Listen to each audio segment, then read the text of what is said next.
Outlines. How do you do outlines? Well, if you really want to know, I think you should just go to YouTube and Google how to write an outline. You're going to get so many good videos. Much better than what I'm going to do here, I think, that can help you a little bit. Maybe you need to look in your English handbook and find out the chapter for outlines. So I need you at this time to be more proactive in using that handbook and going to the index and seeing what you can find.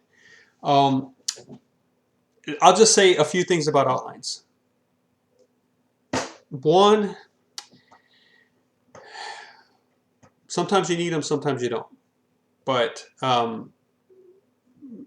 we want you to practice running with the scenario that you're going to need them. So let's have it here.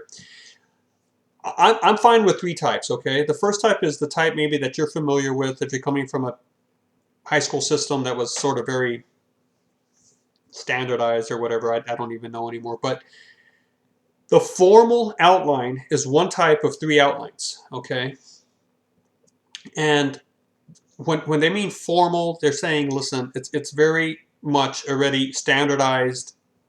You need to use the rules that are already in play. For example, your main points are used Roman numerals, and then under each main point you need subpoints.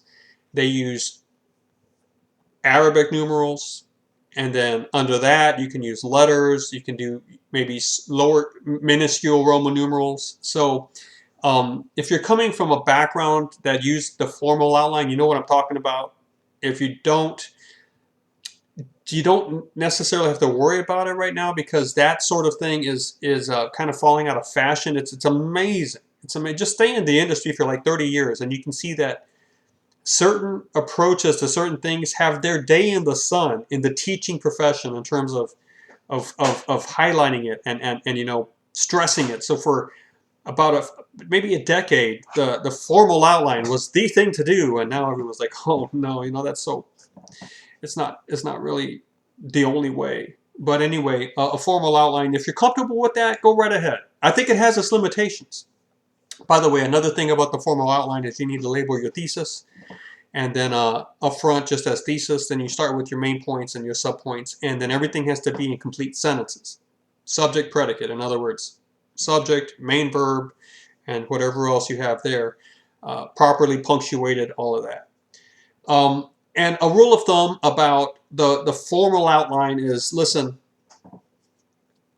if you have your thesis and it's not obvious in terms of its truth or its validity, they're not the same thing, but sometimes that's what you get assessed on. Then you need to break it down, okay? Now, so the formal outline, one of the grounding principles or the core principles of the formal outline is that whenever you analyze something, you break it down. Now I don't have a beef with that, because if you look at the Greek roots of the word analysis, that's what it means. You break it down, you cut it to pieces. But the thing is, here's what happens is when you have something and you say, okay, you need to analyze this. This is one piece.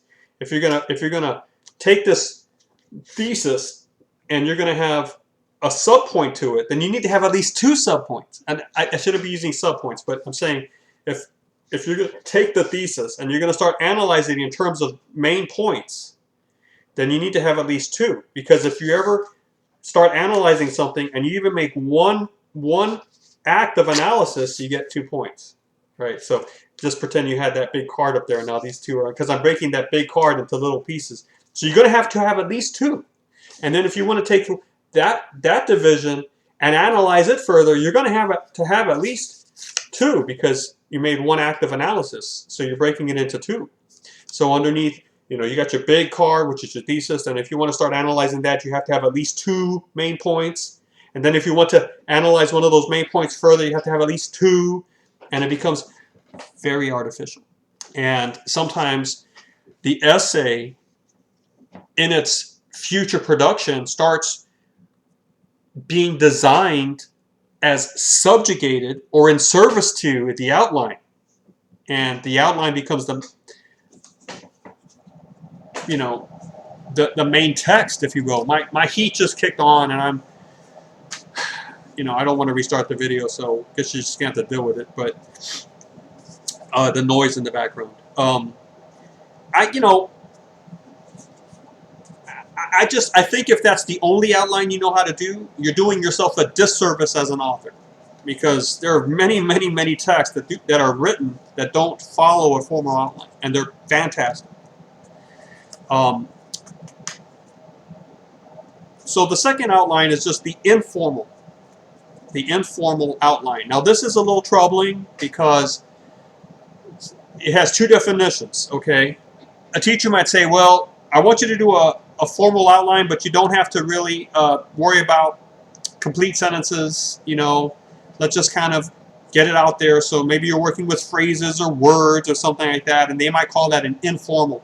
But if the method of analysis is the same as the formal analysis, I don't see really the difference, other than you're not writing in complete sentences. And again, the formal outline is, when you divide something, you have at least two or more. So that's what you get when you divide your viewpoint into smaller points. So you're always working at things in two main points, two subpoints, two sub-subpoints, at least that, and it could be more, it could be 3 or 4, but it has to be at least 2. And I think that's restrictive. Sometimes it works, sometimes it doesn't.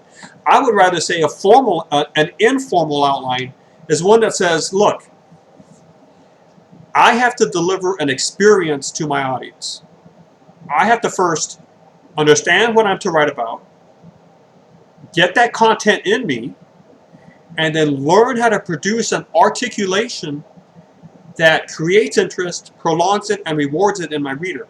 I am creating an event. And the event is an educational / perhaps entertaining / informative, effective, whatever.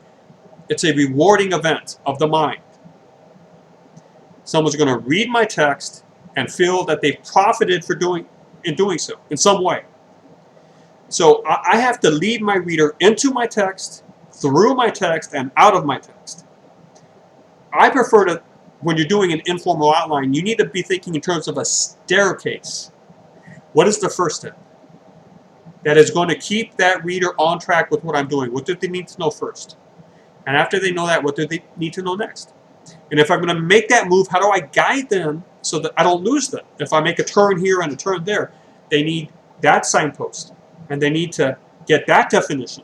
And then they need to get this example and this. So an informal outline can really just be a listing of the steps that you want your reader to take step by step as they experience your text. And of course, you're using this to help you create the text. You have to imagine yourself as a reader and say, look, if I'm going to understand what I'm saying, the first thing I have to give myself is a summary of the story, because I'm going to assume that my reader hasn't read that short story or that novel. So for the first 3 paragraphs, I'm just providing a summary of the story.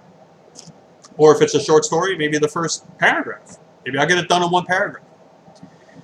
And then after that, I'm going to maybe focus on the imagery, and maybe I'll focus on imagery that moves into symbols. And then I'll focus on using the symbols to present my interpretation, what I think the story is saying. And then that's going to be towards the middle.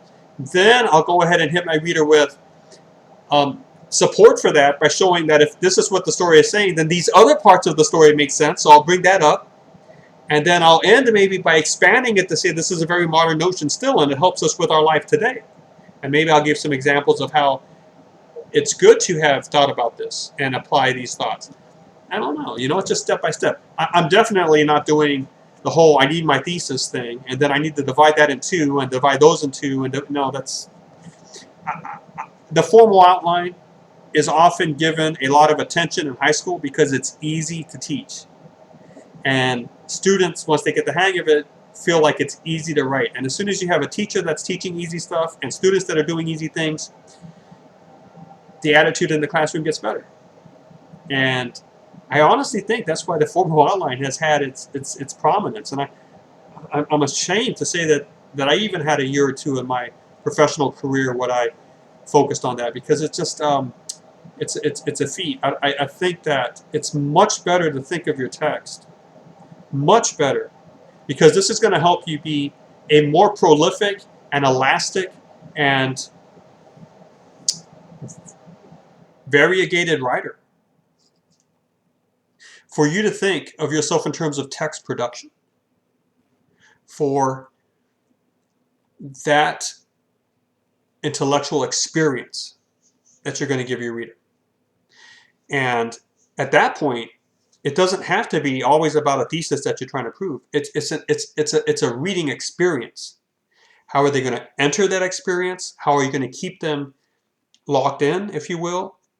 And to thank them for their attention, how are you going to allow them to accumulate reward as they walk through your text? Now, of course, obviously the reward I'm talking about is a mental, a psychological reward. Are they feeling lightened for having read it if you're writing a piece on humor? Are they feeling instructed if you're writing a how-to piece? Are they feeling that the time was well spent because now they have more information for which to view a thing that they're trying to figure out? So that's informative. So the rewards are there, but you have to figure out, right, how you're going to create interest, prolong it, and reward it. Okay, CPR. How are you going to do CPR in your writing? Create interest, prolong it, reward it. And it starts with the title, right? So your outline then is not about showing the way the puzzle pieces of one central piece of analysis fits together. It's about how do I start? And once I start, how do I really get started? You know, and then, you know, what's that third step going to be? As you can think of your text in terms of a movement from the beginning to the end. You know, what's that part doing? What's this part doing? What's this part going to do? And why is it here instead of here or here?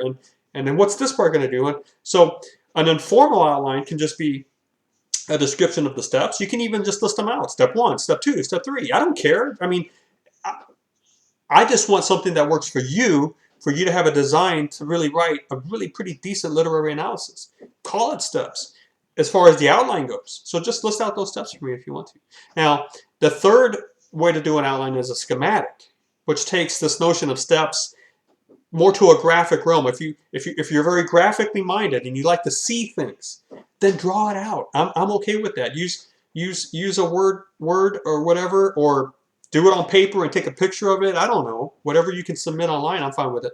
Just let me see if you want to do a flow chart, if you want to do boxes, if you want to do whatever. You are just developing a structure, a map, a schematic, if you will, of a visual drawing of it, of your reading experience, the text you're producing, and the reading experience the audience is going to have as they move through that text. So that's what I want you to try to work on this week, and come up with something that works for you, but is something that causes you to grow a little bit in terms of your understanding of what you're really doing, what you're producing. All right. Well, I hope this video has been beneficial to you. You know, and if you have any questions at all, email me or call me. I'll be happy to talk more about this.